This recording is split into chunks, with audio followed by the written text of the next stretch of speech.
আসসালামু আলাইকুম রহমতুল্লাহ। প্রিয় নার্সিং ভর্তি পরীক্ষার্থীরা, আপনারা যারা 2025-26 নার্সিং ভর্তি পরীক্ষা দিবেন তাদের জন্য আজকে লাইভটা খুবই গুরুত্বপূর্ণ। তার কারণ আজকে আমরা অনেক ধরনের প্রশ্ন, অর্থাৎ আপনারা যতগুলো প্রশ্ন আমাদের কাছে করেছেন সেই সব প্রশ্নগুলো নিয়েই আজকে আমরা আলোচনা করব। যেহেতু আমি একই সাথে একাডেমিক এবং আপনার নার্সিং, অর্থাৎ আপনার লাইসেন্স পরীক্ষা, আপনার পোস্ট বেসিক জবের প্রিপারেশন, ওভারঅল অ্যাডমিশন থেকে শুরু করে নার্সিং এর প্রত্যেকটা সেক্টর নিয়ে যেহেতু বিগত কয়েক বছর ধরে কাজ করা হচ্ছে, সুতরাং আমার কাছে দুই ধরনের প্রশ্নই আসে। প্রথমত, অনেকেই জানতে চান যে নার্সিং এর যে অবস্থা, তো সেই ক্ষেত্রে আমার নার্সিং পড়া ঠিক হবে কিনা, নাকি আমি অন্য কোনো সেক্টরে চলে যাব। একই সাথে অনেকেই প্রশ্ন করেন যে যদি তাহলে আমি নার্সিং এ পড়ি তাহলে সেই ক্ষেত্রে আমি কিভাবে প্রস্তুতি নিতে পারি এবং আগামীতে আমি কিভাবে প্রস্তুতি নিলে সরকারি নার্সিং কলেজে চান্স পেতে পারি। দেখুন, সাইফ নার্সিং কোচিং থেকে বিগত সালগুলোতে বিভিন্ন কলেজে, সরকারি নার্সিং কলেজগুলোতে প্রথম স্থান অধিকার সহ বেসরকারি যেগুলো রেপুটেড যে নার্সিং কলেজগুলো আছে সেখানে কিন্তু খুব ভালো ভালো স্কোর নিয়ে হিউজ স্টুডেন্ট সেই সমস্ত জায়গাগুলোতে পড়াশোনা করছে। তো ইতিমধ্যেই কিন্তু সাইড নার্সিং ভর্তি কোচিং থেকে স্টুডেন্টরা বর্তমানে টিচিং এও কিন্তু তারা লিড করছে, যেটা আমাদের জন্য খুবই গর্বের বিষয়। তো ওভারঅল আপনারা কিভাবে প্রস্তুতি নিতে পারেন, আপনার নার্সিং আসা ঠিক হবে কিনা, নার্সিং এর ক্যারিয়ার কেমন, ওভারঅল আপনি কিভাবে প্রস্তুতি নিলে সরকারি নার্সিং কলেজে চান্স পেতে পারেন, এই প্রত্যেকটা বিষয় নিয়ে আমি একদম ডিটেইল আপনাদেরকে ক্লিয়ার করে দেবো ইনশাল্লাহ। তো আজকের যে লাইভটা, এটা একদম আপনাদের যত ধরনের প্রশ্ন এখানে কিন্তু যে শুধুমাত্র কিভাবে প্রস্তুতি নিব এইটা না। যেহেতু নার্সিং প্রফেশন নিয়ে কাজ করা হচ্ছে আমাদের, সেহেতু কিন্তু আমরা উভয় প্রশ্নগুলাই পাচ্ছি। যে সব থেকে বেশি প্রশ্ন পেয়েছি, অনেকেই আমাকে হিউজ পরিমাণ শিক্ষার্থী আমাদের পেজে এসএমএস দিয়েছেন, যেটা আমাদের একাডেমিক পেজ, সেখানে যে আপনাদের নার্সিং আসা ঠিক হবে কিনা। আবার অনেকেই বলেন স্যার আপনাদের ভিডিওগুলো দেখে বা আপনাদের কথাগুলো শুনে আমরা অনুপ্রাণিত হই নার্সিং আসার জন্য, কিন্তু অনেক অনেক জায়গাগুলোতে আমরা এমন এমন নেতিবাচক কথাগুলো দেখি যেগুলো আমাদেরকে ডিমোটিভেটেড করে। তো অনেকের স্বপ্ন নার্সিং এ আসবেন, আবার অনেকেই এই সমস্ত দেখে পিছিয়ে যান। ওভারঅল আপনার কি করা উচিত, আপনি কোন প্রফেশনটা আপনার জন্য বেছে নিতে পারেন, সেই বিষয়টা নিয়ে আমরা আজকে আলোচনা করব। একই সাথে খুবই গুরুত্বপূর্ণ, যারা ইতিমধ্যে ইন্টার পরীক্ষা শেষ করেছেন তাদের জন্য খুবই গুরুত্বপূর্ণ একটা সময় কিন্তু এখন, যে আপনি আপনার লাইফটা কোন দিকে নিয়ে যাবেন। আপনার গোলটা যদি এখন থেকে আপনি সেট আপ না করতে পারেন, তাহলে কিন্তু আপনার আগামীর যে ভবিষ্যৎ সেটা কিন্তু সম্পূর্ণ ডিপেন্ড করছে আপনার এখনকার নেওয়া সিদ্ধান্তের উপরে। সো এই মুহূর্তে থেকে আপনি কিভাবে সঠিক সিদ্ধান্ত গ্রহণ করতে পারেন এবং আপনি সঠিক সিদ্ধান্ত গ্রহণ করে আগামীতে কিভাবে স্টেপ বাই স্টেপ অতিক্রম করবেন, এবং বর্তমানে নার্সিং এর যে কম্পিটিশন জায়গাগুলো আছে সেখানে আপনি প্রথম বর্ষ থেকে শুরু করে একদম আপনার এই যে অ্যাডমিশন ফেজ থেকে শুরু করে আপনি কিভাবে সিকোয়েন্সটা মেনটেন করবেন এবং স্টেপ বাই স্টেপ আপনি আগাইতে পারেন একদম চাকরি পর্যন্ত, সেই বিষয়গুলো নিয়ে আজকে আমরা বিস্তারিত আলোচনা করবো ইনশাল্লাহ। আমি আশা করছি আপনারা আমার কথা ক্লিয়ার শুনতে এবং দেখতে পাচ্ছেন। আর এছাড়াও যদি আপনাদের যে প্রশ্নগুলো নিয়ে আজকে আমরা আলোচনা করব, এগুলার বাইরেও যদি আপনাদের কোনো প্রশ্ন থেকে থাকে অবশ্যই আপনারা কমেন্ট করে জানাবেন, ইনশাল্লাহ আমরা সেই প্রশ্নগুলো নিয়েও বিস্তারিত আলোচনা করব। আমাকে প্রথমে একটু কমেন্ট করে জানাবেন যে আপনারা আমার কথাটা ক্লিয়ার শুনতে এবং সবকিছু ঠিক আছে কিনা, ওভারঅল আপনারা দেখতে পাচ্ছেন বা কোনো ধরনের সমস্যা আছে কিনা বা আপনারা শুনতে পাচ্ছেন কিনা, এটা একটু আমাকে জানাবেন। তো এখানে সব থেকে গুরুত্বপূর্ণ, আমরা প্রত্যেকটা প্রশ্ন স্টেপ বাই স্টেপ আলোচনা করবো ইনশাল্লাহ। বিশেষ করে যে প্রশ্নগুলো আমরা গত দিনগুলোতে পেয়েছি, সব থেকে বেশি প্রশ্ন, দেখুন আপনি যে নার্সিং এ অ্যাডমিশন দিবেন 2025-26 যারা আছেন, তো সব থেকে বেশি প্রশ্ন এটা আসে যে আদৌ আপনি নার্সিং আসবেন কিনা। বর্তমানে বিভিন্ন জায়গাতে বিভিন্ন রকম কথা শুনছেন যে আপনি নার্সিং এর এই দুরবস্থা, বা অনেকে বিভিন্ন ধরনের কথা বলে চাকরি হয় না, বা পড়ালেখার মান এই সেই বিভিন্ন ধরনের কথা, আপনি হাবিজাবি কথা তো শুনবেনই। তো এই সমস্ত জায়গাগুলো থেকে ওভারঅল যে আসলে আপনার কিভাবে সিদ্ধান্ত নেওয়া উচিত, আমি আপনাদেরকে একদম প্র্যাকটিক্যাল লাইফের কিছু কিছু বিষয় তুলে ধরবো। একই সাথে যেহেতু এই জায়গাটা কেন তুলে ধরার কথা বলছি আমি, যে একই সাথে যেহেতু আমি অনার্স করেছি এবং একই সাথে যেহেতু নার্সিং এর দুইটা জেনারেল এবং টেকনিক্যাল দুইটা যেহেতু একই সাথে শেষ করেছি, তো সেই ক্ষেত্রে দেখা যাচ্ছে যে এখানে দুইটার অভিজ্ঞতা ইনশাল্লাহ আমি আপনাদের সাথে শেয়ার করবো। একই সাথে আপনার নেওয়ার সিদ্ধান্ত আগামীতে কোনটা সঠিক হতে যাচ্ছে এবং আপনি কোন সিদ্ধান্তটা গ্রহণ করতে পারেন, এবং একই সাথে আপনি যদি সেই সিদ্ধান্ত গ্রহণ করেন কিভাবে সেগুলা অ্যাচিভ করতে পারেন, সেই বিষয়গুলো নিয়ে ইনশাল্লাহ আলোচনা হবে।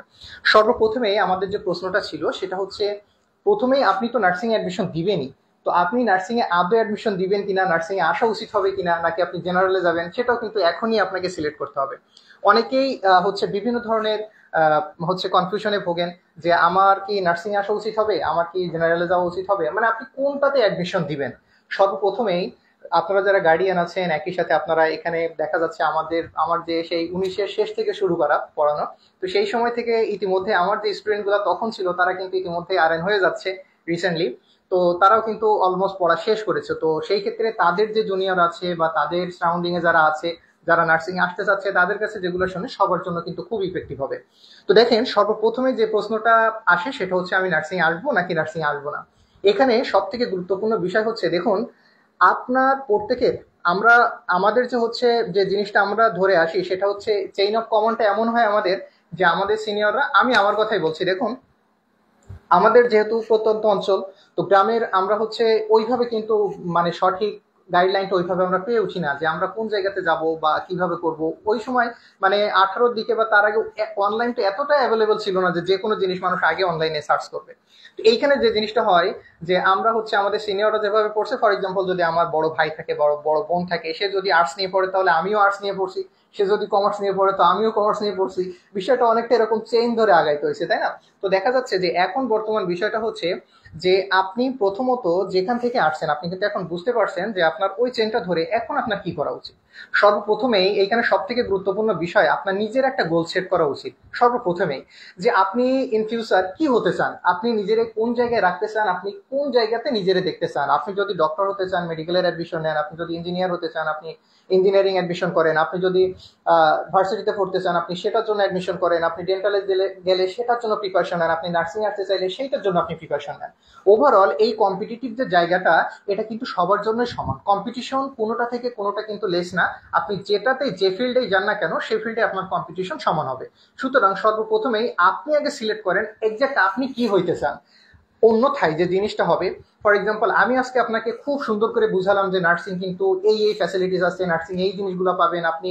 মানে আমি যদি এখানে ফ্যাসিলিটিসের কথা বলি, অ্যাডভান্টেজের কথা যদি আমি বলি, তাহলে ডিসঅ্যাডভান্টেজের থেকে আমি 100 গুণ অ্যাডভান্টেজের কথা আমি আপনাকে বলতে পারবো।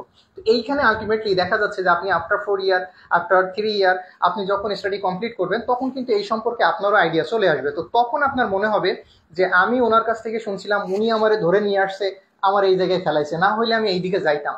আপনি এই কথাই আপনি বলবেন, আপনি এটা এটা হয়, এটা সবার ক্ষেত্রেই হয়। আপনাকে নট অনলি মি, এটা যদি আমি না বলি, আপনার কোনো সিনিয়র বলে, আপনার পাড়া প্রতিবেশী যেই বলুক, আপনাকে যদি এখন সাজেশন দেয়, তো আপনি দেখবেন একটা সময় যে আপনি নিজের মধ্যে এরকম ফিল হচ্ছে আপনার, নার্সিং এর পড়া অনেকের কাছে কঠিন লাগে। তো একটা সময় এসে তারা মনে করে যে কেন যে নার্সিং নিলাম, কিছুই তো হইতেছে না, নিজেও পড়তেছি না, কিছু পারতেছি না, এরকম মনে হয়। তো সর্বপ্রথমে আমি আপনাকে বলবো, আগে আপনার গোলটা সেট করেন, আপনি কোথায় যাইতে চান। যদি আপনার মনে হয় যে না, আমার স্বপ্নে আমি নার্সিং এ পড়বো, তাহলে আপনি এই ফিল্ডে কিভাবে আগাবেন স্টেপ বাই স্টেপ সেই চিন্তা করবেন। আপনার যদি মনে হয় যে না, নার্সিং আমার স্বপ্ন না, ফ্যামিলি থেকে জোর করে দিচ্ছে, আপনি তাদেরকে বুঝান, আপনার কোনো প্রয়োজন নাই। কারণ আপনি দেখেন, আপনি হচ্ছে কি প্যাশনকে ফ্যাশন হচ্ছে আপনার, যেটা হচ্ছে আপনার প্যাশন, যেটা আপনি পছন্দ করেন, ওইটাকে আপনার প্রফেশন বানান। আদারওয়াইজ আপনি একটা সময় যে না, ওই যে আপনি থেমে যাবেন। আসলে এটা জোর করে হয় না। এই বিষয়টা যদি আপনি ইন্টারেস্ট ফিল না করেন, তাহলে দেখবেন যে আপনি একটা সময় যে নিজেই ধাক্কা লেগে যাচ্ছে, আপনার দেয়ালে পিঠ থেকে যাচ্ছে, এরকম একটা ভাব হবে। তো আমি প্রথমেই আপনাকে যে জিনিসটা বলবো, জাকি ইয়াসমিন, এই প্রশ্ন যেটা আপনি করেছেন, আমি এইসব বিষয় নিয়ে আলোচনা করবো একটু পরে। তবে এখানে আমি প্রথমেই তাহলে যেটা বলছি, প্রত্যেকে লাইভটা শেয়ার করে দিয়েন। দেখেন, হিউজ পরিমাণ স্টুডেন্ট বা হিউজ পরিমাণ এই যে আমাদের, আমরা কি করবো এই জিনিসটাই প্রথমত জানি না। এর জন্য আমরা আমাদেরকে এটা রিকমেন্ড করছে, আমরা সেটার দিকে দৌড়াচ্ছি। ও আমাকে এটা বলতেছে, আমরা সেটার দিকেই দৌড়াচ্ছি, এরকম একটা অবস্থা হয়ে গেছে আমাদের। তো সর্বপ্রথমে আমি যে জিনিসটা বলবো, আপনি যদি, আপনার যদি নার্সিং এ আসার ইচ্ছা থাকে, তাহলে অবশ্যই আপনি নার্সিং এ আসেন। আপনার যদি অন্য সেক্টরে যাওয়ার ইচ্ছা থাকে, তাহলে আপনি অন্য সেক্টরে যান, নিজেকে কখনো জোর করে ডাইভার্ট করেন না, প্রথম কথা। এখন আসেন, দেখেন আপনি এইখানে তাহলে একটা কথা বলতে পারেন, ভাই অন্য জায়গাতে চাকরির ফিল্ডটা কেমন। দিন শেষে কিন্তু সবারই একটাই গোল আমাদের, তাই না, যে আমরা শেষ করে হচ্ছে জব করব। এবং সেটা হচ্ছে আমি নার্সিং এ হোক বা আমি জেনারেল হোক, সবার কিন্তু মানে গোল একটাই, তাই না। একটা লাস্ট স্টেজ আমাদের গোল সবারই একটা জায়গাতে, যে আমাদের চাকরি করতে হবে। তাহলে এইখানে আপনি প্রথমেই সিলেক্ট করেন। দেখেন, আপনি মনে করতেছেন যে নার্সিং এ যারা আসছে তারা সবাই চাকরি করতেছে। নো, এই কথা যদি আপনাকে কেউ বলে যে আপনার চাকরি গ্রান্টেড, আপনি আসবেন চাকরি করবেন, এটা সম্পূর্ণ একটা, আমার জায়গা থেকে আমার মনে হয় একটা ভুয়া কথা। তবে ফ্যাসিলিটিস সব জায়গাতেই আছে, সেটা ডিপেন্ড করে অনেকটা নিজের উপরে, সেটা আমি বলছি। একই সাথে আপনার যদি মনে হয় যে অনার্সে যারা যাচ্ছে তারা চাকরি করতেছে না, তারা করতেছে চাকরি। চাকরির ফিল্ড সব জায়গাতেই আছে, শুধু নিজেকে আপনাকে তৈরি করতে হবে।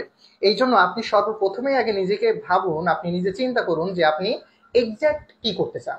আপনি নার্সিং এ জব করতে চান, আপনি কোন জায়গাতে আপনি নিজেকে প্রতিষ্ঠিত করতে চান, সেইটার সিদ্ধান্ত নেওয়ার সময়টা হচ্ছে আফটার ইন্টারমিডিয়েট। আপনার এইচএসসি পরীক্ষা দিয়েছেন, শেষ হয়েছে, এখনই আপনাকে সিদ্ধান্ত গ্রহণ করতে হবে। এবং জীবনের সব থেকে গুরুত্বপূর্ণ এই সিদ্ধান্তের জায়গায় এসে তাড়াহুড়ো করার কোনো প্রয়োজন নেই। হুট করে এক জায়গাতে ভর্তি হয়ে যাচ্ছি, সেখানে কিছু টাকা নষ্ট হচ্ছে, এরকম হিউজ পরিমাণ স্টুডেন্ট আমি একদম মানে সরাসরি দেখেছি আমি, যারা আমার কাছে এসেছে অন্য অন্য জায়গাতে টাকা নষ্ট করছে, পরবর্তীতে এখানে আসছে, আবার বিভিন্ন জায়গাতে বিভিন্ন রকম কথা। সবসময় আমরা এই জিনিসগুলো নিয়ে যেহেতু কাজ করা হয়, আমরা এগুলো বারবারই দেখি। তাহলে সর্বপ্রথমে আপনার টার্গেট হচ্ছে কি, আপনি নার্সিং এ আসবেন অথবা আসবেন কিনা, এইটা আপনি আগে সিলেক্ট করবেন। আপনার গোল কি, এইটা আগে সুন্দর করে লেখেন, প্রয়োজনে লেখেন নিজের স্বপ্নটা, যে আমি নিজেকে এই জায়গাতে দেখতে চাই, এইটা আপনি লেখেন। তাহলে এট দ্য টাইম আপনার যখন হচ্ছে আপনি ওই যে যখন কষ্ট হবে, তখন এই জিনিসটা মনে হবে না যে আমি কেন এই জায়গাতে আসলাম, যে উনি আমারে মোটিভ করে বা মোটিভেশন দিয়ে জোর করে এখানে নিয়ে আসছে, উনি আমাকে এই যুক্তি দিছিল, এই জিনিসটা আপনার কখনো ফিল হবে না। আপনি নিজেই তখন মানে নিজে ভেঙে পড়বেন না, আপনি যে কোনো স্টেজ থেকে আপনি নিজেকে মোটিভেট করতে পারবেন, আপনি আগাইতে পারবেন, পরিশ্রম করতে পারবেন। তাহলে সর্বপ্রথমে আপনার কাজ হবে, যারা নার্সিং এ আসতে চাচ্ছেন বা চাচ্ছেন না, বা প্রফেশন কেমন হবে এটা চিন্তা করার আগে আপনি আগে এটা সম্পর্কে আইডিয়া নিন, প্রত্যেকটা সেক্টর সম্পর্কে আপনি আগে আইডিয়া নিন, তারপরে হচ্ছে আপনি কি করবেন সেটা সিদ্ধান্ত নেবেন। একদম প্রথম যে প্রশ্ন ছিল, নাম্বার 2 কোশ্চেন, যারা নার্সিং আসতে চাচ্ছেন মোস্ট ওয়েলকাম। এখন আসেন, নার্সিং আসার পরে আপনি এখন নেবেন হচ্ছে অ্যাডমিশন, তাই না? তাহলে অ্যাডমিশনের জন্য আপনার কি কি করা উচিত? এখন প্রথমেই হচ্ছে যে আমরা কোথায় ভর্তি হব, আমাদের ভর্তি সময় দেখেন। আমি যদি আমরা হচ্ছে যখন প্রথমে অনলাইন কোচিং শুরু করি, হাতে গোনা, একদম হাতে গোনা 4 থেকে 5টা কোচিং ছিল। এবং হচ্ছে একদম সেই 19-এর শেষে, করোনার মধ্যে, করোনা শুরু হচ্ছে এমন একটা স্টেজে। তো সেই সময় কিন্তু এত অ্যাভেলেবল ছিল না। এখন সব জায়গাতেই হচ্ছে কোচিং।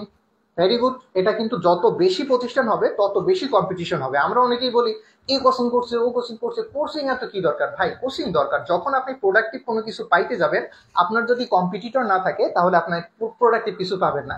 দেখেন আগে যখন শুরু হয়েছে তখন হচ্ছে কি হইতো, যে হচ্ছে আপনার লেকচার শিট দিয়ে যেমন তেমন করে অ্যাডমিশন করাইলে হয়ে গেল, চান্স পাইলে না পাইলো, না পাইলে না পাইলো, এরকমই ছিল না। কিন্তু এখন বর্তমান সময়টা যদি আপনি একটু লক্ষ্য করেন, কোন বইটা সব থেকে ভালো হবে, কারা সব থেকে বেস্ট সার্ভিস দিতে পারে, কারা সব থেকে হচ্ছে কোয়ালিটিফুল টিচার প্রোভাইড করতে পারে, এই জায়গাটা কম্পিটিশন তো তখনই হবে যখন আপনার কম্পিটিটর থাকবে।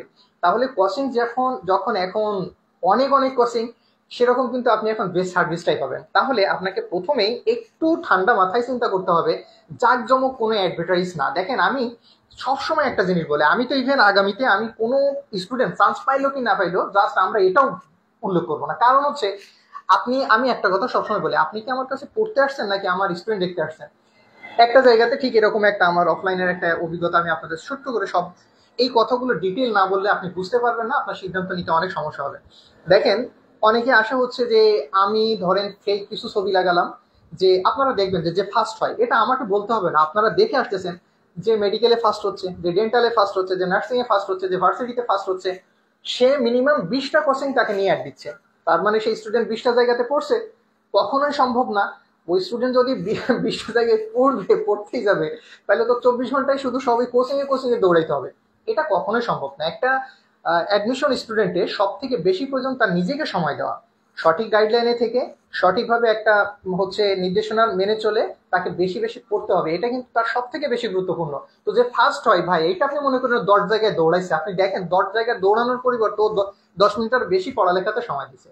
তাইলে এইটা না যে 10 জায়গার অ্যাডভার্টাইজ দেখে যে সব জায়গাতে চান্স হয়েছে, মানে ওইখানে ফার্স্ট হয়েছে, আমি ওইখানে দৌড়াবো, ওইখানে ফার্স্ট হয়েছে ওইখানে দৌড়াবো, এই জায়গা থেকে আপনি বের হয়ে আসেন। সব থেকে প্রথমত যে জিনিসটাতে আপনি ফোকাস করবেন সেটা হচ্ছে আপনি যেখানে পড়তে চাচ্ছেন সেখানে আপনার টিচিংটা কেমন দিবে, বা সেখানে হচ্ছে টিচার প্যানেলটা কেমন, আপনি সেখান থেকে সঠিক সোর্সটা পাবেন কিনা, ওভারঅল ওনাদের হচ্ছে এই বিষয়ে এক্সপিরিয়েন্সটা কেমন, বা হচ্ছে আপনি ওনারা আসলেই প্রফেশনের কিনা, ওভারঅল এই সব জায়গাগুলোতে একটু জাস্টিফাই করতে হবে আপনাকে একদম সর্বপ্রথমে। এখানে আপনি একটু সময় নেন, কারণ এটা একটা গুরুত্বপূর্ণ সিদ্ধান্ত। আপনি এরকম যেরকম হচ্ছে আমি গতবারের কথাই বলি, অনেক স্টুডেন্ট বিভিন্ন জায়গাতে ভর্তি হয়েছে, পরবর্তীতে আবার এখানে আসছে, কারণ কি ওখানে এই সমস্যা, অ্যাডভার্টাইজ দেখছিলাম এরকম, প্রথমে যখন ক্লাস নিচ্ছে খুবই ভালো, পরবর্তীতে আর কিছুই নাই। এরকম সব থেকে বড় কমপ্লিকেশন কিন্তু এখন এটা, কারণ হচ্ছে হিউজ পরিমাণে অ্যাড দিলেই আপনারা সেখানে চলে যাচ্ছেন দৌড়ে, এরকম একটা অবস্থা। তো প্রথমে আপনি একটু ফিডব্যাক প্রিভিয়াস হচ্ছে যে স্টুডেন্টগুলো আছে তাদের থেকে যদি ফিডব্যাক নিতে পারেন, ওভারঅল সবগুলো যাচাই করে দেন হচ্ছে আপনি একটা জায়গাতে অ্যাডমিট হওয়ার সিদ্ধান্ত নেবেন। এরপরে হচ্ছে আপনি যখন আপনি আগাবেন। আরো একটা প্রশ্ন থাকে, যেরকম আমি সবসময় বলি, আপনি শিওর চান্স পাবেন, এইটা কেমনে সম্ভব? অনেকেই কিন্তু এই প্রশ্নটা করেন যে আদৌ কি শিওর চান্স পাওয়া সম্ভব। আমি কয়েকটা প্রশ্ন এখানে লিখে রাখছি। হ্যাঁ, এরপরে প্রশ্নটা ছিল হচ্ছে আদৌ কি শিওর চান্স পাওয়া সম্ভব কিনা। দেখেন, সরকারি নার্সিং কলেজে চান্স পাওয়া অবশ্যই সম্ভব, তবে এর জন্য কিছু কিছু হচ্ছে ক্রাইটেরিয়া আছে, কিছু কিছু প্রসেস আপনাকে মেনটেন করতে হবে, তাহলে ইনশাল্লাহ আপনি ভালো জায়গাতে পৌঁছাইতে পারবেন। এখন বিষয়টা কি, সর্বপ্রথমেই হচ্ছে নিজের যে চিন্তা যে আমাকে সরকারি নার্সিং কলেজে চান্স পেতে হবে, এই চান্স পাওয়ার জন্য নিজে আগে কতটা প্রিপেয়ার্ড আপনি। তার মানে প্রিপেয়ার্ড বলতে কি, যে আমি এটা অ্যাচিভ করার জন্য আমার নিজের সর্বোচ্চ চেষ্টা দিব, সর্বোচ্চ পরিশ্রম করব, এবং আমি মানে এফোর্টলি আমি আগাবো। যেরকম আমি যদি ছোট্ট একটা উদাহরণ টানি, আপনি দেখবেন সেটা অফলাইনে হোক এইদার অনলাইন, যেখানেই হোক, দেখবেন স্টুডেন্ট যদি 100 ভর্তি হয়, পরীক্ষা ক্লাসে থাকবে হচ্ছে আপনার 60% অ্যাটেন্ডেড থাকবে, হচ্ছে আপনার দেখা যাচ্ছে যে অ্যাটেন্ডেন্স থাকে 80%, 60%, প্রথমে ফুল, তারপর আস্তে আস্তে আস্তে আস্তে কমতে থাকে। এরপরে কি হয়, আপনি যেদিন পরীক্ষা হবে ওই দিন তো আল্লাহর হস্তে পাবেনই না। যদি 100 স্টুডেন্ট থাকে, পরীক্ষা দিবে 10 জন, পরীক্ষা দিতে আসবে না, এরকম একটা অবস্থা। তাহলে আপনাকে এই জিনিস আগেই সেট আপ করে নিতে হবে, আমি একদম ফার্স্ট টু লাস্ট আমার এফোর্টটা একই রকম থাকবে এবং আমাকে চান্স পাইতেই হবে। এই যে টার্গেট যখন থাকবে তখন আপনি এফোর্ট দিতে পারবেন।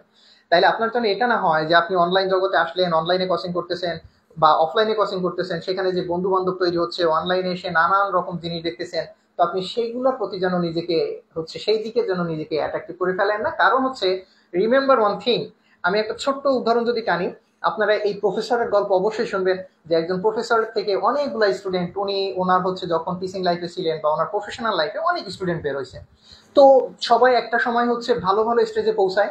তো দেখা যাচ্ছে সবাই হচ্ছে কি ভালো ভালো জায়গাতে পৌঁছেছে, ভালো বড় বড় জব করে, কেউ বিজনেস করে। তো একজন ওনার বাসাতে বেড়াতে আসছে, তো উনি কি করছে, যে সবার হচ্ছে মানে বলছে যে তোমরা সবাই ডাইনিং এ বসো, আমি তোমাদের জন্য চা নিয়ে আসি। উনি চা নিয়ে আসছে, আসার পরে কি করছে, উনি কিন্তু কাঁচের গ্লাসে কিছু চা দিছে, কিছু হচ্ছে প্লাস্টিকের গ্লাসে দিছে, মানে বিভিন্ন রকম গ্লাস, কিছু মাটির গ্লাসে দিছে, দিয়ে হচ্ছে উনি চাটা সবার সামনে রেখে উনি বলছে তোমরা চা নাও, আমি আসতেছি। উনি কিচেনে যে সেগুলো লক্ষ্য করছেন যে আসলে ওরা হচ্ছে কি করতেছে। তো উনি দেখলেন যে যারা হচ্ছে ভালো গ্লাসগুলা নেওয়ার জন্য অনেকেই তাড়াহুড়ো করে ভালো গ্লাস নিতে যাচ্ছে, অনেকেই প্লাস্টিকের গ্লাসগুলো নিতে যাচ্ছে না, অনেকেই মাটির গ্লাসগুলো নিতে যাচ্ছে না, এরকম একটা ভাব উনি দেখলেন ওনাদের মধ্যে। তো উনি এসে একটা কথাই বললেন, যে আমি সংক্ষেপ করেই বলছি, যে তোমরা হচ্ছে ঠিকই নিজেদের একটা জায়গাতে অ্যাচিভ করছো, কিন্তু তোমরা আসলে কিন্তু মানে মেইন জিনিসটা তোমরা এখনো পর্যন্ত ধরতে পারোনি। তো এখানে বিষয়টা হচ্ছে যে এরকম বলছে যে দেখো, এই যে আমি মাটির গ্লাসে যে চাটা দিয়েছি, প্লাস্টিকের গ্লাসে যেটা দিয়েছি, কাঁচের গ্লাসে যেটা দিয়েছি, সবগুলোর মধ্যেই মূল জিনিসটা কি ছিল, সবগুলোর মধ্যেই চা। তোমাদের মানে নিবা কোনটা, তোমরা তোমরা তো খাবা চা, কেউ তো আমার এই মগও নিয়ে যাবে না, কেউ আমার হচ্ছে এই গ্লাসগুলো কেউ নিয়ে যাবে না। তার মানে মূল টার্গেট তোমার কোনটা, চা খাওয়া।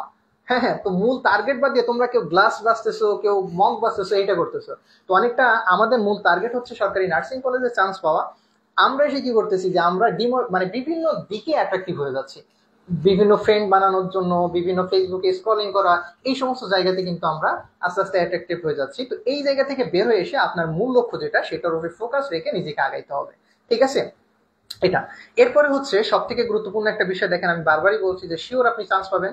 যেরকম ফর এক্সাম্পল আমি একটা আমাদের উদাহরণগুলাই দিই, বিশেষ করে হচ্ছে যে সমস্ত স্টুডেন্ট অ্যাক্টিভলি ক্লাস করে শেষ পর্যন্ত টিকে থাকে, তারা যে কাজটা করবে দেখবেন, দেখেন আমি কিন্তু প্রতিবারই একমাত্র বই জানেন, সাইট নার্সিং ভর্তি গাইড, এই যে বইটা আমাদের নতুন এডিশন আসবে প্রথম সপ্তাহে, আপনাদের এটা গতবারের বইটা শেষ হয়ে গেছিল একটা স্টুডেন্টের কাছ থেকে নেওয়া।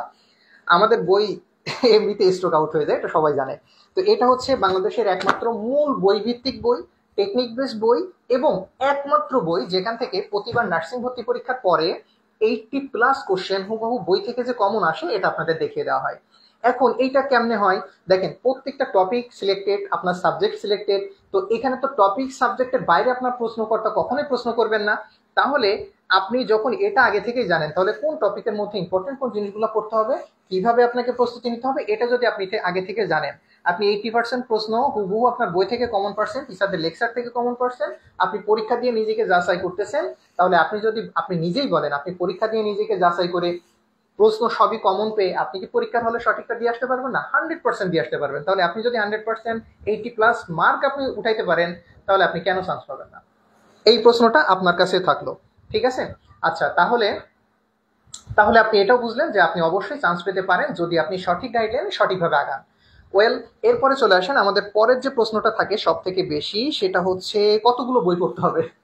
মানে এই সমস্যাটা আমি খুবই অবাক হই। দেখুন, আমি আপনাকে মানে বইয়ের একটা এখন দেখলাম যে বিভিন্ন জায়গাতে আমরা 10টা বই দিচ্ছি, আমরা 15টা বই দিচ্ছি, আমরা 20টা বই দিচ্ছি। এত বই আদৌ কি আপনার প্রয়োজন? এখন যদি আমি বলি যে আমি 100টা বই দিচ্ছি, তাহলে কি আমার কোচিংই সেরা? নেইবা, এটা কখনোই সম্ভব না। কারণ হচ্ছে দেখেন, আমি যদি একটা বই থেকে আপনাকে 80টা প্রশ্ন, 90টা প্রশ্ন কমন দেখাইতে পারি, সেখানে আপনি 10টা 15টা বই পড়ে আপনি সেই প্রশ্ন কমন পাচ্ছেন না। হুইচ ওয়ান ইজ বেস্ট, এটা তো আপনি নিজেই ফিগার আউট করতে পারেন, আপনি নিজেই আইডেন্টি করতে পারেন। তাহলে বিষয়টা হচ্ছে 10টা বই 15টা বই doesn't matter, the matter is যে এক্সাক্ট আপনার কি প্রয়োজন, আপনি সেটা পাচ্ছেন কিনা, এই বিষয়টা হচ্ছে সব থেকে বেশি প্রয়োজন। ওয়েল, তো এখানে আপনাকে যে জিনিসটা করতে হবে যে দেখেন 10টা বই যে ইফেক্টিভ না এটাও কিন্তু আমি বলছি না। কারণ হচ্ছে দেখেন, যদি আপনার প্রপার সেখানে ইনফরমেশন গুলো থাকে, তাহলে সেটা তো আপনার কোনো সমস্যা নাই, সেটাও আপনি কমপ্লিট করতে পারেন। এইখানে আমি যে জিনিসটা বলবো, মূল বিষয়টা হচ্ছে যে আপনাকে এক্সাক্ট যে জিনিসটা যেটা আপনার প্রয়োজন সেটা ধরে আপনাকে পড়তে হবে। ঠিক আছে, এখানে কিন্তু এরকম না যে আমি আপনাকে বাংলা পড়াচ্ছি আর টিচার হচ্ছে আপনার প্রশ্ন করতেছেন চায়নার কোনো বই থেকে বা ইন্ডিয়ান কোনো বই থেকে। নো, এটা না। আপনি যেটা পড়ে আসছেন আপনার একাডেমিকে, সেটাকে আপনার সেটার উপরে আপনাকে যাচাই করা হবে। সো এইখানে আপনার এই জিনিসটা আপনি কমপ্লিট করে ফেলবেন। কোথাও 10টা 20টা 15টা এরকম বইয়ের অ্যাডভার্টাইজ দেখে কোথাও হামলায় পড়ে না। আমি রিসেন্টলি প্রশ্নগুলো পাচ্ছি যে কতটা বই দিবেন। আমি যদি এখন বলি যে আমি প্রত্যেকটা টপিকের জন্য আলাদা আলাদা বই তৈরি করব, এখন যদি আমি 50টা বই দিই, তার মানে কি আপনি সব বাদ দিয়ে আমার কাছে চলে আসবেন? এইটা আপনারা এই জায়গা থেকে বের হয়ে আসবেন। আপনারা এখনো একদম হচ্ছে বিগিনিং আছেন, আপনারা শুরু করতেছেন। এখনই যদি আপনারা সিদ্ধান্ত নিতে, এখনই কিন্তু আপনাদের ভুল হবে। আর এই ভুল কিন্তু আপনার সারা জীবনের ভুল, এই জন্য বি কেয়ারফুল। এই ভুল করা যাবে না, বি কেয়ারফুল। তাহলে এই জায়গাটা কিন্তু আপনি খুব ভালোভাবে বুঝতে পারলেন যে আপনাকে 10টা বই 15টা বই ডাজেন্ট ম্যাটার, আপনাকে মেইন থিংটা পড়তে হবে, মেইন যেটা আপনার প্রয়োজন সেই জিনিসটাই আপনাকে পড়তে হবে, খুঁজে বের করতে হবে, সেটা আপনাকে পড়তে হবে। ওয়েল, আচ্ছা, এরপরে যে প্রশ্নটা আসে সেটা হচ্ছে তাহলে আমি কিভাবে প্রস্তুতি নিব। তাহলে এখন প্রস্তুতির বিষয়টা হবে, দেখেন সময়ও আবার অনেক নেই, আবার তাড়াহুড়ো করে সিদ্ধান্ত নেওয়ারও সময় নেই, দুইটা জিনিস। কেননা অলমোস্ট সব জায়গাতে এখনো, যদি আমি বলি বেশিরভাগ জায়গাতে আপনার 10 তারিখের মধ্যে হয়তো ক্লাস শুরু হয়ে যাবে সেপ্টেম্বরের। তো আপনি এখনো কিন্তু ওভারঅল খুব দারুণ একটা সময় পাচ্ছেন, প্রায় 20 দিনের মতো এখনো সময় আপনার হাতে আছে, বা 10 দিনের মতো, যথেষ্ট সময়। আপনি এই 10 দিন খুব ভালোভাবে সব জায়গাগুলোকে যাচাই করে দেন একটা জায়গাতে অ্যাডমিট হওয়ার সিদ্ধান্ত নিবেন। তবে তাড়াহুড়ো নয় যে এখানে 20টা বই দেখাইছে আমি দৌড় মেরে যে ওইখানেই ভর্তি হলাম, আল্লাহ পরের দিন যে দেখতেছি আরেক জায়গাতে যে 30টা বই দেখাইছে, আমি না, আমার 20টা বই থেকে 30টা বই ভালো হবে, আমি ওইখানে যাব। এই সমস্ত সিদ্ধান্ত না, সিদ্ধান্ত এটা এইভাবে নিবেন যে সেখানে হচ্ছে আপনাকে কিভাবে পড়ানো হচ্ছে, আপনি নার্সিং এর সঠিক দিক নির্দেশনা পাচ্ছেন কিনা, এই বিষয়গুলো। যেরকম দেখেন, আপনি যেখানেই পড়েন একটা, মানে আপনি যেখানে অ্যাডমিশন নেন, যেখানেই পড়েন, দিন শেষে একটা জায়গাতে আপনার লাইসেন্স পরীক্ষাতে এসে দেখা যাচ্ছে সে আমাদের কাছে আসতে হচ্ছে আপনার সঠিক গাইডলাইনের জন্য। আপনার সেই একদম একাডেমিক থেকে সেই জায়গা থেকে ক্লিয়ার করে আবার সেই আমাদেরকে সেট আপ দিতে হচ্ছে। সে দিন শেষে এইখানেই ঘুরে, মানে ঘুরে ফিরে বটতল অনেকটা। তো এইখানে বিষয় হচ্ছে আপনার অ্যাডমিশনের কোন জিনিসগুলো সেগুলো আপনার একাডেমিক লাইফে কাজে লাগবে নার্সিং এ। তাহলে এখানে একজন নার্সিং মেন্টর যদি এরকম থাকে যে না আপনার একাডেমিকের যে জিনিসগুলো গাইডলাইন দিতে পারবে, তাহলে এটা আপনার জন্য একটা প্লাস পয়েন্ট। একই সাথে আপনি কিভাবে স্টেপ বাই স্টেপ আগাবেন সেই সান্নিধ্যে যদি থাকেন, তাহলে এটা আপনার প্রস্তুতির জন্য কিন্তু খুবই সহজ হয়ে যাবে, এবং আপনার আগামীতে কিভাবে আগাবেন সেটার জন্য কিন্তু খুবই সহজ হয়ে যাবে। তাহলে এইখানে আপনার সিদ্ধান্তটা খুব ভালোভাবে নিতে হবে, প্রস্তুতিটা নিতে হবে ইফেক্টিভলি, এবং একদম মানে দেরি যেন না হয়ে যায়, কোথাও ক্লাস শুরু হয়ে যাচ্ছে আপনি ধরতে পারলেন না, সেখানে ক্লাস শেষ হয়ে গেল, আপনি কয়েকটা পিছাই গেলেন। এইখানে যে জিনিসটা হয়, একটা জিনিস সবসময় মাথায় রাখবেন, একবার গ্যাপ পড়ে যাওয়া মানে আপনি সবসময়ের জন্য পিছাই গেলেন। কখনো একটা ক্লাস মিস দিবেন না, যত কষ্টই হোক আপনি রেগুলারিটি মেনটেন করেন। অল্প কয়েকটা মাস, মাত্র অল্প কয়েকটা মাস, তারপরে একটা নিজের আইডেন্টি হয়ে যাবে যে আমি অমুক সরকারি কলেজের একজন নার্সিং স্টুডেন্ট। এই জায়গাটা যেন আপনার এখন থেকে বজায় থাকে। এই কষ্টের যে কষ্ট করবেন, যাই আসুক, যে কোনো ব্যারিয়ার আসুক, এইটা ওভারকাম করবেন, এইটা যেন আপনি আগে থেকে মেন্টালি প্রিপেয়ার হয়ে যান। ঠিক আছে, এই টার্গেটটা আগে থেকে নিয়ে ফেলবেন। তা না হলে আপনি দুইটা ভাবলেন আজকে গেলাম না, একটা টপিক গ্যাপ পড়বো, ওইটা পরে পড়ে নিব, এই পড়া আপনার আগামী 7 মাসেও হবে না। লিখে রাখেন খাতায়, এরকম হিউজ পরিমাণে স্টুডেন্ট প্রতিবারই আমরা এইগুলাই কিন্তু মানে ফেস করতেছি। গ্যাপ পড়ে গেছে স্যার, শেষ সময় সে এইগুলো এগুলো গ্যাপ পড়ে গেছে, এখন কি করবো? আলটিমেটলি ওইখানে আপনি কি করবেন? কিছু করার থাকবে না, পড়তে তো আপনাকে হবেই। তাহলে আমরা প্রত্যেকটা জিনিস কিন্তু ইতিমধ্যেই বুঝে গেছি, আপনার নার্সিং এ আসা উচিত হবে কিনা, আপনার হচ্ছে কিভাবে প্রস্তুতি নিতে হবে, আপনি শিওর চান্স পেতে পারেন কিনা। এরপরে হচ্ছে আফটার নার্সিং আপনি স্টাডিগুলো কিভাবে করবেন, ফার্স্ট ইয়ার থেকে কিভাবে করবেন, এগুলা একটু হচ্ছে আবার একটা ভিন্ন আলোচনা। তো আমি অত মানে বিস্তারিত যেতে চাচ্ছি না। একাডেমিক থেকে আপনারা একাডেমিকে ওঠেন, ফার্স্ট ইয়ারদের জন্য আমরা আলাদা গাইডলাইন দিচ্ছি, সেখানে আমরা আপনি কিভাবে একাডেমিক থেকে শুরু করে হচ্ছে আপনি একদম জব পর্যন্ত এখন থেকে ইনিশিয়ালি দেখেন এইখানে একটা গুরুত্বপূর্ণ, আপনি যদি ফার্স্ট ইয়ার থেকে না ফুল প্রিপারেশন না নেন তাহলে থার্ড ইয়ারে উঠে বর্তমানে যেটা হচ্ছে যে আমার কোথাও জব হচ্ছে না, কিছুই পারতেছি না, সব গ্যাপ, একাডেমিকের সমস্যা, এই যে সমস্যাগুলো যদি আপনি ফার্স্ট ইয়ার থেকে ওভারকাম করা শুরু না করেন, ফার্স্ট ইয়ার থেকে বুঝে বুঝে আগে না আগান, এট দ্য এন্ডে আপনি কিন্তু হচ্ছে এই সমস্যাগুলো আবার ফেস করবেন। সো এইখান থেকে আপনাকে কিভাবে আগাতে হবে এটাও একটা সঠিক নির্দেশনা মেনে আপনার প্রথম থেকে শুরু করতে হবে। লাইফটাকে একটা সুন্দরভাবে স্টেপ বাই স্টেপ আগাইতে থাকেন, প্রত্যেকটা পড়াগুলাকে, প্রত্যেকটা ইয়ারকে, প্রত্যেকটা একাডেমিক লাইফকে সেটা আপনি মানে সেটা নিয়ে এনজয় করেন, দেখবেন যে সবকিছু আপনার কাছে সহজ, তা না হলে সব জায়গাটাই আপনার কাছে কঠিন হয়ে দাঁড়াবে। তাহলে ওভারঅল আমি আলোচনাগুলো কিন্তু কমপ্লিট একটা ইতি টেনে দিলাম যে আপনি কিভাবে শুরু করবেন, কিভাবে প্রস্তুতি নেবেন, নার্সিং আসা উচিত হবে কিনা, সিদ্ধান্ত আপনার। এরপর হচ্ছে ওভারঅল আমি আবারও একটা কথা বলতেছি, সিদ্ধান্ত আপনার, এই সিদ্ধান্ত অন্য কারোর হাতে ছেড়ে দিয়ে না, কারণ একটা সময় যে হিউজ পরিমাণ এই যে যারা আপনাকে এখন নার্সিং বলতেছে না নার্সিং আসছি, ভুল করছি, এই করছি, এই করছি, ওদের দেখেন কেউ হচ্ছে মোটিভেটেড করে নার্সিং এ নিয়ে আসছে, ওরা প্রকৃত অর্থে আসতে চায় না।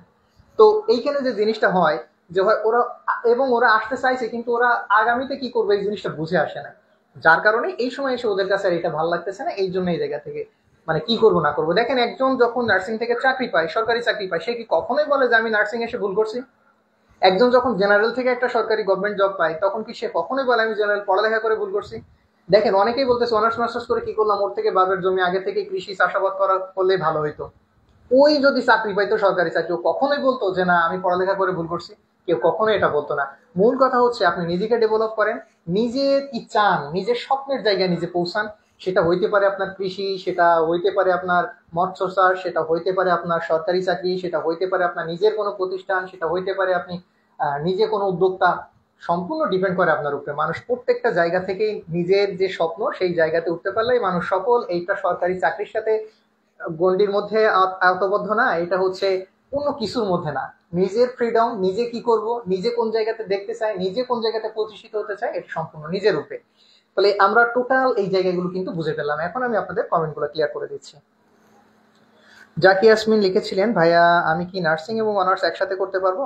এইটা করতে পারবেন, কিন্তু এখানে অনেকগুলো প্রসিডিউর আছে, বিভিন্ন সিস্টেম আছে, এইগুলা স্টেপ বাই স্টেপ কিভাবে করতে হবে সেগুলো ডিপেন্ড করে।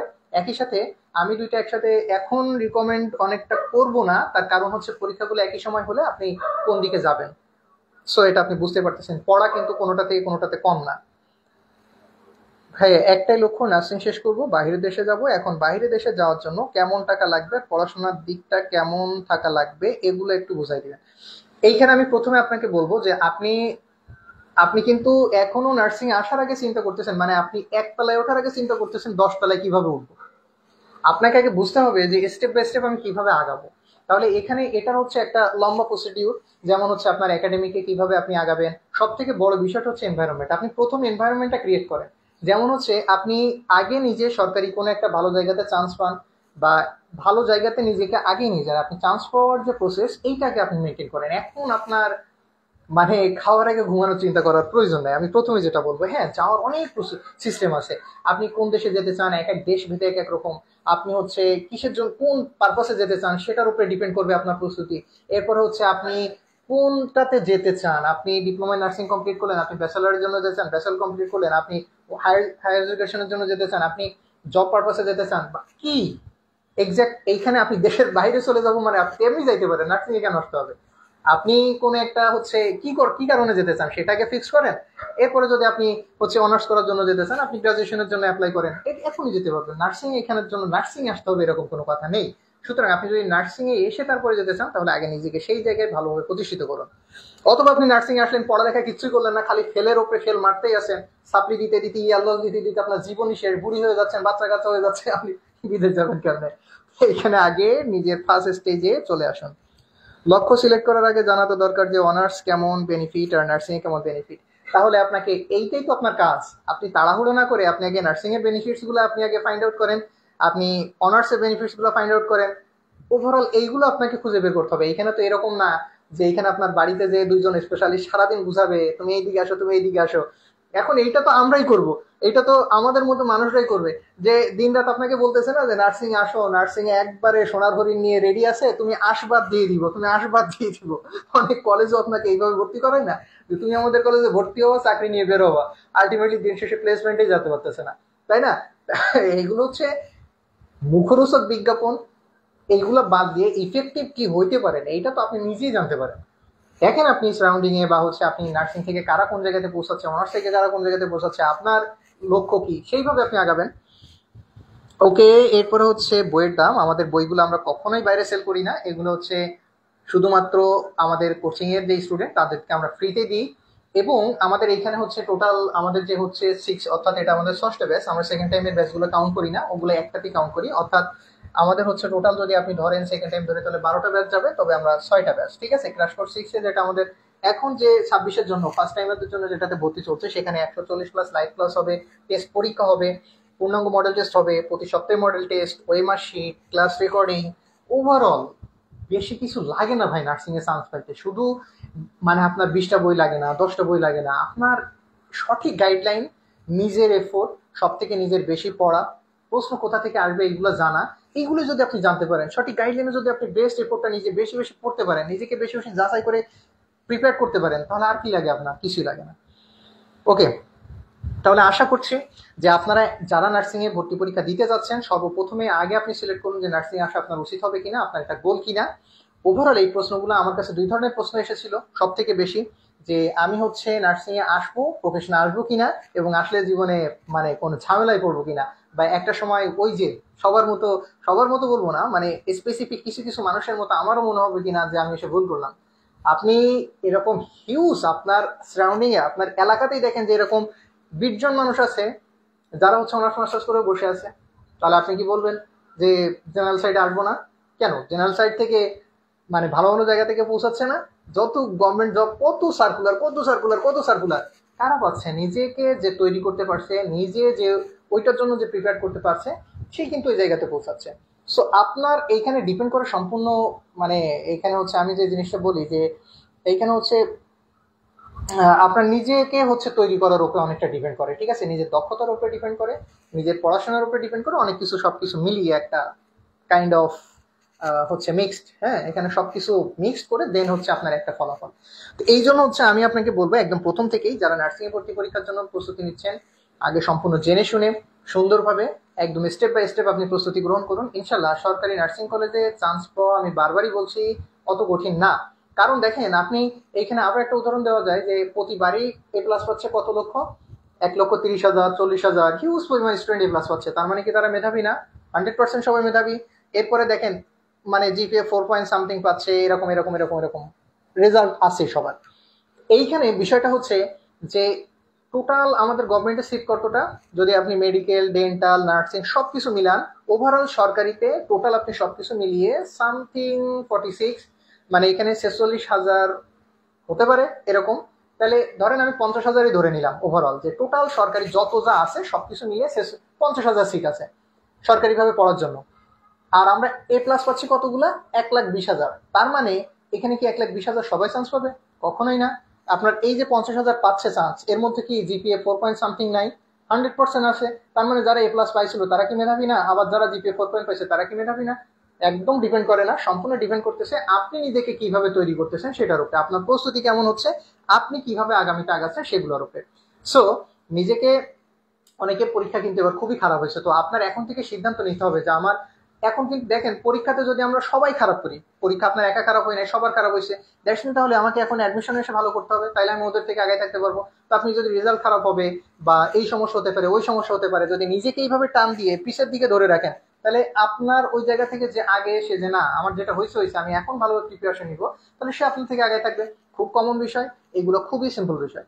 তো আপনারা যে কাজটা করবেন, আগামীতে যারা নার্সিং এর জন্য প্রিপারেশন নিচ্ছেন, ওভারঅল সবকিছু বুঝে শুনে সুন্দর করে প্রফেশনে এসে আসবেন কিভাবে, এই যে শুরুর জায়গাটা, অ্যাডমিশনের জায়গাটা, খুব ভালোভাবে প্রস্তুতি নিয়ে আপনি ভালোভাবে আগান। দেখেন এই সমস্ত হাবিজাবি গল্পে কখনোই ভুলেন না যে একটা জায়গাতে দেখলাম যে অনলাইনের একটা কোচিং এ বলতেছে যে আমার এখান থেকে 2,000 স্টুডেন্ট চান্স পাইছে। ভাই ডাহা মিশে কথা, এর থেকে আর কিছু নাই। এই যে আমি যদি এখন বলে দিই যে আমার এখানে 3,000 স্টুডেন্ট চান্স পাইছে, আপনি কি এসে খুঁজবেন যে আপনার 3,000 কই?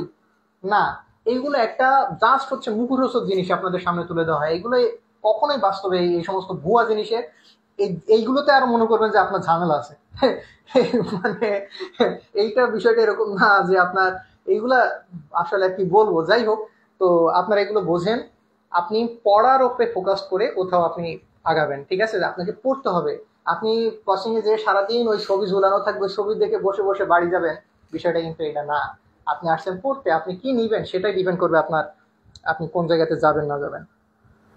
ওভারঅল আমি যে প্রশ্নগুলো পেয়েছিলাম আমাদের দুইটা জায়গা থেকেই, তো আমি সম্পূর্ণটাই ক্লিয়ার করে দিলাম, আশা করছি আপনারা বুঝতে পেরেছেন। এবং যারা আগামীতে 2025-26 নার্সিং ভর্তি পরীক্ষার জন্য প্রস্তুতি নিচ্ছেন, সবাইকে আমাদের এই প্রফেশনে ওয়েলকাম। এবং সবাই শুরু থেকে যেন খুব ভালোভাবে ইফেক্টিভলি আগাইতে পারেন এবং নিজেকে যেন নার্সিং প্রফেশনে কিছু করবেন এইরকম মন মানসিকতা নিয়ে আসেন। আবার এই মন মানসিকতা নিয়ে আসেন না যে টিকটক করবো এসে। যাই হোক, তো আমি আশা করি যে আপনারা সব বিষয়গুলো বুঝতে পেরেছেন। আমার কাছে যে প্রশ্নগুলো এসেছিল আমি ইনশাল্লাহ আপনাদেরকে হচ্ছে আমার জায়গা থেকে আমি ডেলিভার দেওয়ার চেষ্টা করেছি। তবে এইখানে হচ্ছে আমার সাথে আপনি একমত হতেও পারেন, না হতেও পারেন, ইউর মোস্ট ওয়েলকাম। এখানে হচ্ছে দ্বিমত থাকবেই এবং সবার একই রকম হচ্ছে চিন্তা ভাবনা থাকবে না, এটা খুবই কমন বিষয়। তো ওভারঅল আমি আমার জায়গা থেকে বললাম, আপনার এখান থেকে যেগুলো আপনার জন্য ইফেক্টিভ আপনি সেই কথাগুলো নিতে পারেন, যেগুলো আপনার জন্য প্রয়োজন না সেগুলো আপনি স্কিপ করতে পারেন। তো সবার জন্য অসংখ্য অসংখ্য শুভকামনা থাকলো এবং একই সাথে আপনারা ভালোভাবে প্রস্তুতি গ্রহণ করুন। সবার জন্য অনেক অনেক দোয়া থাকলো। দেখা হবে আপনাদের সাথে বিভিন্ন প্ল্যাটফর্মে, বিভিন্ন স্টেজে, বিভিন্ন জায়গাতে আপনাদের সহযোগিতায়। সে পর্যন্ত সবাই ভালো থাকবেন, সুস্থ থাকবেন। আল্লাহ হাফেজ, আসসালামু আলাইকুম।